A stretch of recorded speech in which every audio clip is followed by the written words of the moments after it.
এটা আমাদের কাছে খুবই দুঃখজনক যে যেই 5ই আগস্ট সংগঠিত হলো, যাদের নেতৃত্বে যারা আগের বছর আরও 2 বছর আগে 2024 সালের জুলাই মাসে মার খেলো, এখন তারা 2024 সালের পরে 2026 সালের জুলাই মাসে এসেও তারাই মার খাচ্ছে। যাদের নেতৃত্বে 5ই আগস্ট হলো এবং দেশ স্বাধীন হলো এবং একটা দল ক্ষমতায় গেল, যাদের রক্তের বিনিময়ে সেই দল এসে আবার যাদের রক্তের বিনিময়ে তারা ক্ষমতায় গেল তাদেরকেই আবার মারছে।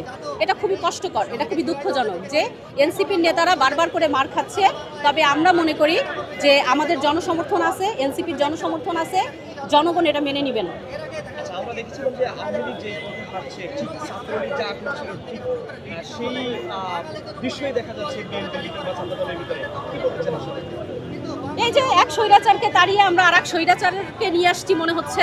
তো যেহেতু স্বৈরাচার তাড়ানোটাই আমরা স্বৈরাচার তাড়ানোর জন্যই এত রক্ত দিয়েছি, অতএব রক্তের বিনিময়ে হলেও আবারও আমরা স্বৈরাচারকে তাড়িয়েই ছাড়বো। অতএব কেউ স্বৈরাচারী হয়ে টিকতে পারবে না। হবিগঞ্জে 144 দ্বারা জারি করা হয়েছে, আসলে আমার মনে হচ্ছে এখানে ভিতরে কোনো ষড়যন্ত্র আছে। কোনো ষড়যন্ত্র না থাকলে কেন এখানে নাহিদ ইসলামকে ঢুকতে দেওয়া হচ্ছে না? অবশ্যই এখানে কোনো ষড়যন্ত্র আছে।